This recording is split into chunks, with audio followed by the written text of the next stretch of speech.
पर जाना, सड़क पर निकलना सब पूरी तरह से प्रतिबंधित हो गया था। कभी माँ कुछ कहना चाहती तो पापा गरज उठते, जाहिल औरत, एक बेटी तो घर से भगा दी, अब दूसरी को भी भगाने का तेरा इरादा है? जरा सी भी उल्टी सीधी हरकत नजर आई तो माँ बेटी दोनों को काट कर डाल दूंगा। माँ बीमार रहने लगी थी, उनके सिर में भयंकर असहनीय दर्द रहने लगा था। घर का सारा काम सुमी के सिर पर आ गया। इस बीच एक दिन सुनी दीदी अपने पति के साथ शहर लौट आई। हमारे घर से 2 मोहल्ले छोड़कर उनकी ससुराल थी। पति आवारा और निकम्मा था। जब तक जेब में पैसे रहे तब तक ठीक था, पैसे खत्म हो गए तो मार पिटाई और लड़ाई झगड़े शुरू हो गए। कुछ महीने उन्होंने सहन किया, अंत में किसी तरह से मनाकर अपने शहर ले आई थी। ससुराल में भी घर से भागी हुई इस लड़की के लिए कोई इज्जत ना थी। एक दिन शाम को वो घर की दहलीज पर आ खड़ी हुई। टीटू ने देखा तो चहक गया। माँ देखो, अपनी सुनी आई है। पापा ने वहीं से गरज कर कहा, मर गई हमारी सुमी, जहाँ से आई है वहीं चली जा। घर के दरवाजे उनके मुंह पर बंद कर दिए गए। उस दिन उन्हें अपनी अधूरी छूटी हुई पढ़ाई का बहुत अफसोस हुआ होगा। दीदी की सिसकियों की आवाजें देर तक बंद दरवाजे के बाहर वह सुनती रही। हम दोनों बहन भाई किताबों के पीछे छिपे हुए ये सब टुकुर टुकुर देखते रहे। अब सुनीता किसी शोरूम में नौकरी करती है जहां उसे 4,000 मिलते हैं। पापा ने शायद सुकून महसूस किया होगा कि उनकी बद्दुआ सही साबित हो गई। पर सुमी पर पहरे कई गुना बढ़ गए।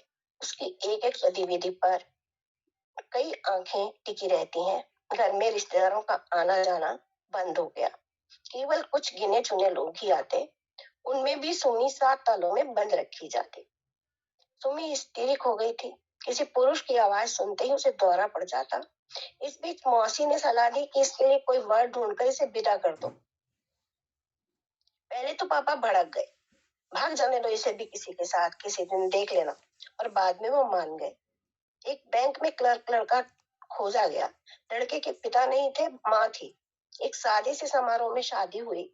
सुमी ससुराल गई तो सही, पर सहम और डर को साथ लेकर पति या देवर जैसे ही उसके सामने आते वो दहशत के मारे बेहोश हो जाती। उसके हाथ बुरी तरह कांपते, हाथ में पकड़ी वस्तुएं गिर जाती, बिखर जाती, टूट फूट जाती। तंग आकर ससुराल वाले 7 महीने बाद ही सुमी को मायके छोड़ गए। अब सुमी पापा के घर में है और हमेशा पथराई नजरों से पापा को पूछती है, मेरा क्या कसूर था पापा, मेरा क्या कसूर था। धन्यवाद। 2 मिनट अवधेश प्रीत जी। यार इस कहानी पर आप जो है ना राज भाई से पूछो, पहले लो राज भाई से। राज भाई जी, आप 2 शब्द। सर आप भी बोलिए। भाई आप ही बोलिए, मैं एकाग्रता सुन नहीं पाया, थोड़ा सा बीच में नेट चला गया था मेरा, 2 मिनट। यार ये कहानी की निटिंग बहुत अच्छी है और मतलब पूरी कहानी तो मैं बहुत ध्यान से सुनता रहा, बल्कि ध्यान भंग भी नहीं हुआ और एक जो उत्सुकता है वो लगातार बनी रही कहानी को लेकर के।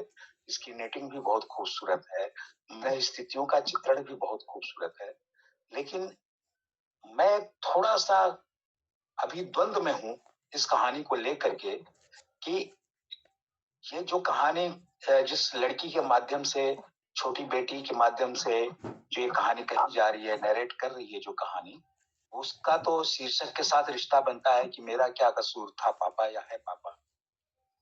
लेकिन ये इस तरह से कि एक मध्यवर्गीय परिवारों में जो एक पूरा जो बंदिशें हैं वो तो होती ही होती हैं, लेकिन युवावस्था की जो एक या किशोरावस्था की, अगर वो बच्ची 12वीं क्लास में पढ़ती थी तो जाहिर है किशोर वय की वो, और उसका किसी मोहल्ले के या पड़ोस के किसी भी लड़के से उसने जो भाग गई, उसके साथ चली गई, तो उसके जाने के बाद जो दूसरी लड़की घर में रह गई, उसके साथ की जो पूरा वातावरण है, पूरा जो दृश्य है और पूरा जो तनाव है, बहुत ही सघनता से इस कहानी में उभर करके सामने आया है। लेकिन ये कहानी ये नहीं कहती कि वो लड़की भाग गई तो सही थी, कि गलत थी। ये कहानी ये कहती है कि वह भाग गई तो उसके पीछे का जो सारा जो एक तरीके से कहे आप कि सारा जो परिणाम है, कुपरिणाम है या नतीजा है, वो सारा इस पूरे परिवार को भुगतना पड़ रहा है। आप ये देखिए कि एक लड़की मध्यवर्गीय परिवार की जब अपने परिवार से विद्रोह, यहाँ पर एक ये जो है ना, ये प्रेम की कहानी नहीं बनती है। वो लड़की के भाग जाने के पीछे जो कथाकार ने जो नहीं कहा है, लेकिन कहानी को अगर हम डिकोड करेंगे तो समझ में आएगी बात। ये प्रेम कहानी नहीं है, एक किशोर वय की लड़की के का जो वो एक आवेग है जिसमें वो घर छोड़ करके भाग गई अपने माता पिता को बगैर बताए हुए, इन तमाम पे वो भाग गई। उसकी परिणति जो होनी थी वो हुई। तो इसे हम प्रेम कथा के रूप में तो बिल्कुल नहीं ले सकते। प्रेम का कोई उदात्त इसमें प्रेम नहीं है, ये विचलन है।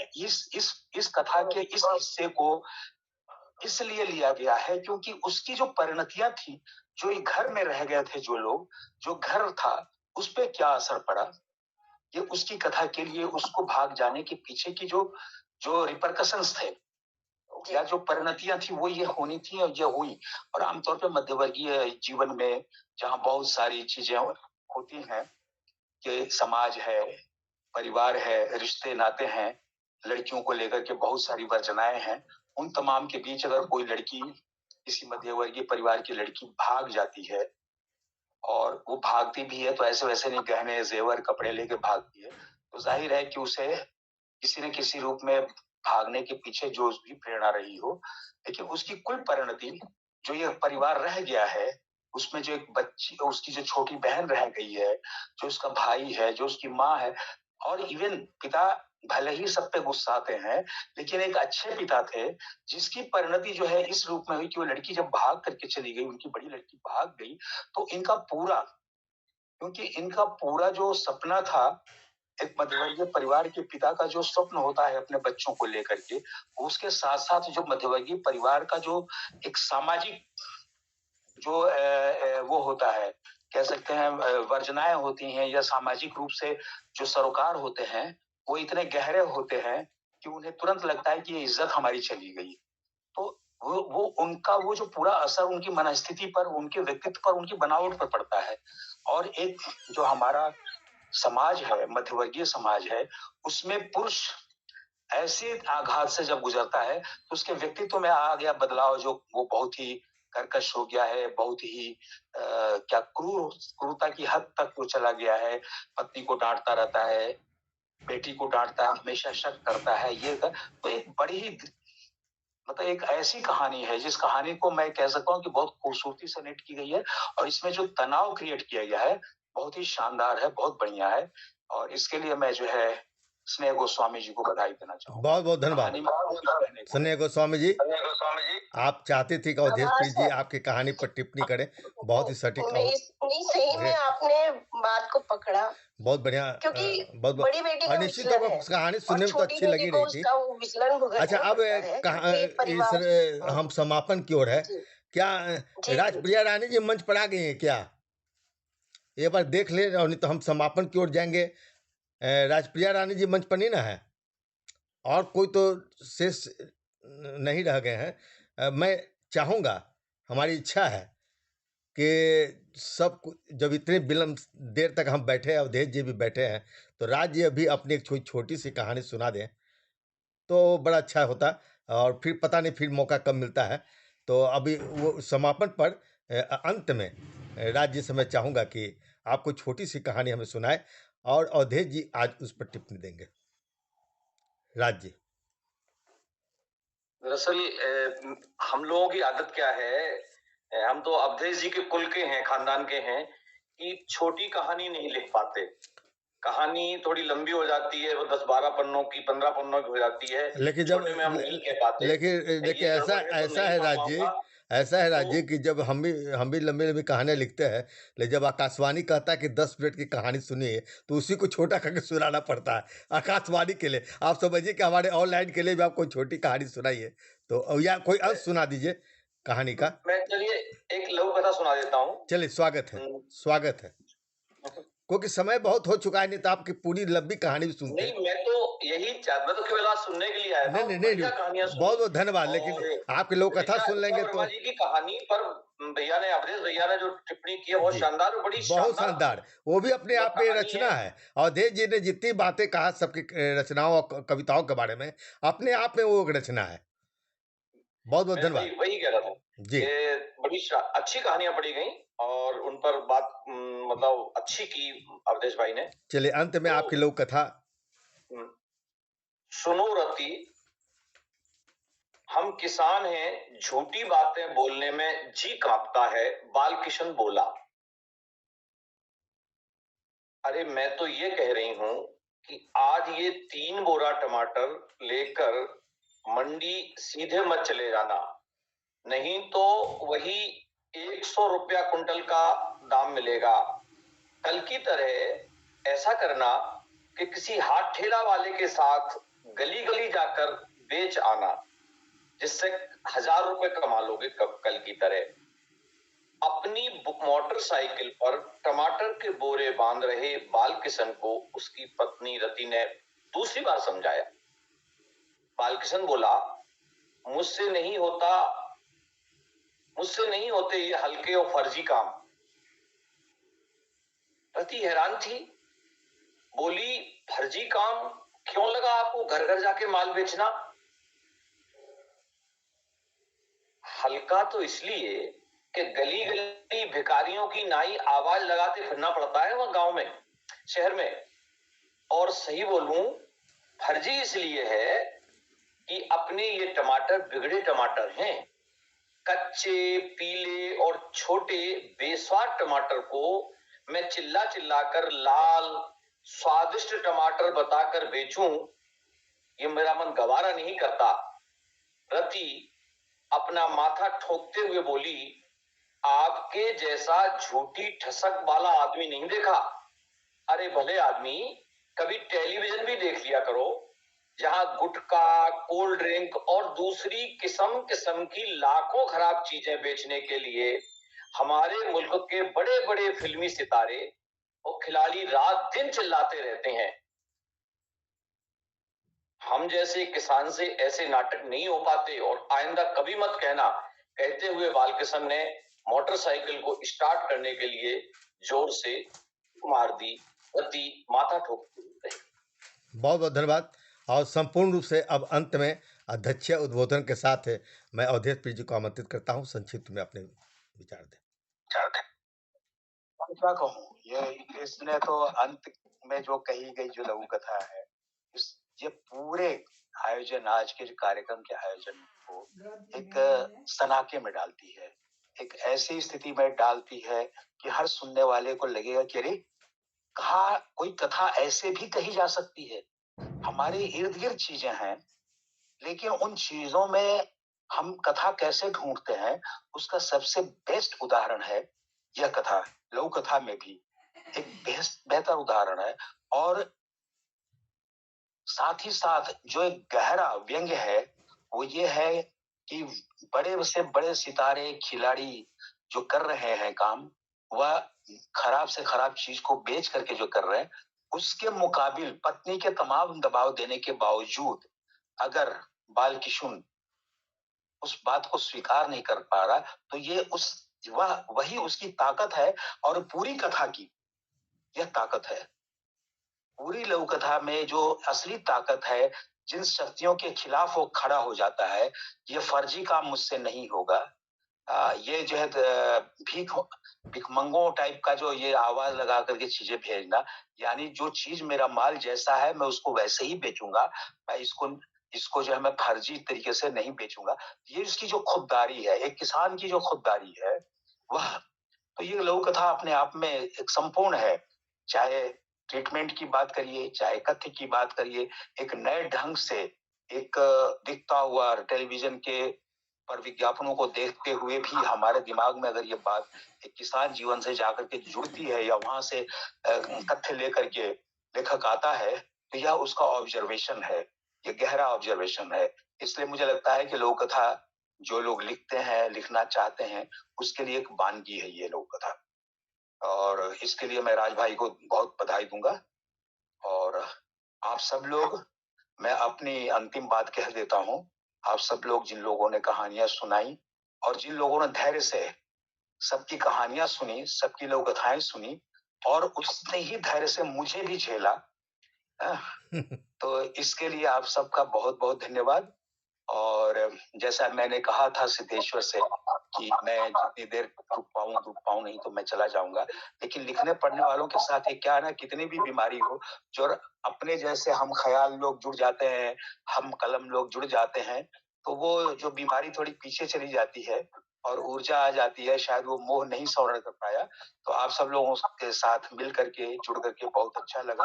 आप सब लोगों को बहुत बहुत धन्यवाद। बहुत अच्छी चीजें सुनने को मिली और सिद्धेश्वर को खास तौर से कि ये बहुत श्रम करते हैं इस ग्रुप को चलाने में, इतने सारे लोगों को जोड़ करके चलते हैं, हमेशा ये लगातार सक्रिय रहते हैं। और सिद्धेश्वर से मैं बहुत ही, जब मैं पटना आया था शुरू के दिनों में, तब से मैं इनसे परिचित हूँ और तब से अक्सर गोष्ठियों में, सम्मेलनों में मुलाकात होती रही। फिर वो अलग अलग नौकरी और जीविकोपार्जन के अनेक अनेक कार्यों में व्यस्त होते रहे, लेकिन हमारी कंटिन्यूटी लगातार बनती रही, क्योंकि सिद्धेश्वर बहुमुखी प्रतिभा के धनी हैं। ये लोग कथाएं भी लिखते हैं, कहानियां भी लिखते हैं, ये कविताएं भी लिखते हैं और भी लेख वगैरह समीक्षाएं तमाम लिखते हैं। एक पत्रिका भी निकालते रहे हैं, अवसर पत्रिका।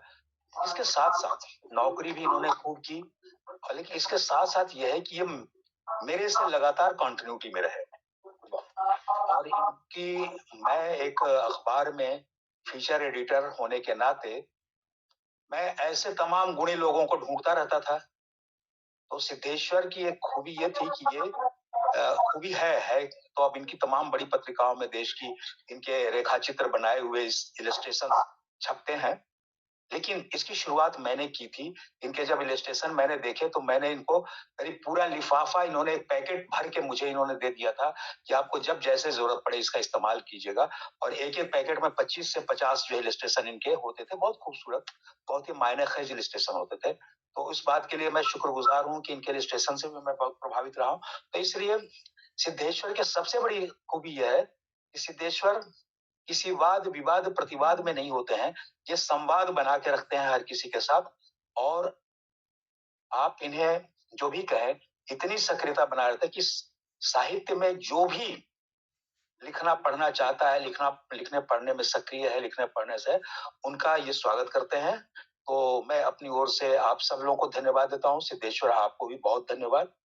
और मैंने जैसा सुझाव दिया उसको आपने रखिए, क्योंकि तमाम लोगों को जुड़ा, लेकिन हम लोग को भी जोड़ना चाहते हैं, तो कभी कभी ऐसे आयोजन रखिए जिसमें सिंगल कहानी पाठ, बिल्कुल बिल्कुल, सिंगल कवि का पाठ हो। नए साल से हम आपके सुझाव विचार विमर्श करें, निश्चित नए साल से हम इसका चर्चा चलेगी। नए साल से हम इसका आरंभ करेंगे, यूट्यूब पर करेंगे ताकि बहुत से अधिक इसको देख सके। बहुत बहुत धन्यवाद देता हूँ देशप्रीत जी आपके उद्गार के लिए। बहुत बहुत धन्यवाद और देशप्रीत जी आपके इस उद्गार के लिए। और निश्चित तौर पर यह आपकी आत्मीयता है, आपका बड़प्पन है कि आप हमें इस योग्य समझे। और मैं तो आपका शुक्रगुजार हूँ कि आप इस मित्रता को निभाते हुए भी इतनी बीमारी की अवस्था में हमारे मंच पर आए और आज वास्तव में इस पूरे साल को आपने सारगर्भित किया। हम आपको बहुत बहुत धन्यवाद देते हैं और आगे भी आपका स्नेह इसी प्रकार हमें अवश्य मिलते रहेगी, मुझे पूरा विश्वास है। अब हम इसका समापन करने के लिए, धन्यवाद ज्ञापन के लिए ऋचा वर्मा जी जो पूरे सप्ताह प्रभारी रही हैं, उनको आमंत्रित करता हूं कि इसका समापन करें। बहुत गरिमा से भरा हुआ कार्यक्रम रहा ये, और इतने बड़े बड़े कथाकार का दर्शन भी हम लोगों के लिए बहुत बड़ी बात होती है। और सर ने बहुत ही सही प्रतिक्रियाएं दी हमारी लघु कथाओं कहानियों पर। तो ये बहुत ही सफल आयोजन, और सिद्धेश्वर सर आपका बहुत धन्यवाद कि आप ऐसे विद्वान लोगों को जुटाते हैं इस मंच पर। और अभी मैं मैसेंजर पर किन्हीं का संदेश आ रहा था मेरी लघु कथा के विषय में भी, तो इसी बारे बहुत सारे लोग सुनते भी हैं। तो और मैं पुनः आप सबों को अदिता रश्मि जी को पुनः जितने लोगों ने मुझे गाली दी है कोई नहीं कहा कि अरे दीदी सब लेखक लोग ऐसे ही आलोचना करता रहता है, आप अपना काम करते रहिए, बहुत अच्छा लिख रही हैं। अब पता नहीं कोई राज बोरा है, राज बोरा तो खुद ही है। आ रही है अच्छी लोगों का कहानी बनाइए। अनुज प्रभात जी तो आए और पता नहीं कहाँ गायब हो गए, और राजप्रिया रानी भी थोड़ी देर के को इस मंच पर देखना चाहूंगी, और इस मंच की गरिमा बढ़ते रहे। सिद्धेश्वर सर इसको बदले जरूर रूपरेखा, लेकिन इस कार्यक्रम को बंद मत करें, मैं आपसे ये आग्रह करूंगी। बहुत बहुत धन्यवाद आप सभी का। मैं सर 2 घंटे से सुन रहा हूँ सभी को। और तो आपको तो बुलाना, आपकी नजरें नहीं आ रहे थे। 2 शब्द आप भी बोल दीजिए अनुज प्रभात जी, धन्यवाद ज्ञापन के रूप में ही। हमारे प्रभारी रहे हैं सप्ताह भर, अब बहुत अच्छे कथाकार हैं। मैं तो सबसे बड़ी मेरे लिए उपलब्धि है कि अवधेश जी और राज जी से आज रूबरू हो सका, उनकी बातों को सुन सका, और विशेष रूप से अवधेश जी की टिप्पणी से मैं अति प्रभावित हूँ। इतनी सुंदर, इतनी बारीक से उन्होंने हर व्यक्ति की रचनाओं पर अपनी टिप्पणियां दी, जो शायद ही दे सकते हैं कोई, और इससे मैं गौरवान्वित महसूस करता हूँ इस मंच के लिए।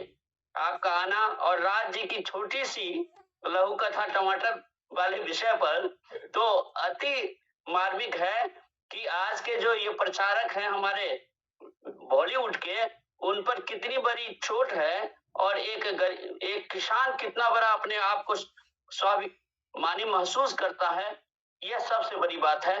यद्यपि मैं इस जो है सप्ताह का प्रभारी रहा हूं, लेकिन मेरी कुछ स्थितियां ऐसी रही कि भाग दौड़ की मैं इस बीच में गुजरते रहा। आज अभी मैं कलकत्ता में आज ही आया हूं, इसलिए मैं आज श्रोता बनकर उपस्थित रहा, और सिद्धेश्वर जी ने ये अच्छा किया कि मुझे एक बार भी आमंत्रित न करके, जो भाई आप कुछ कहिए, कोई कहानी सुनाइए।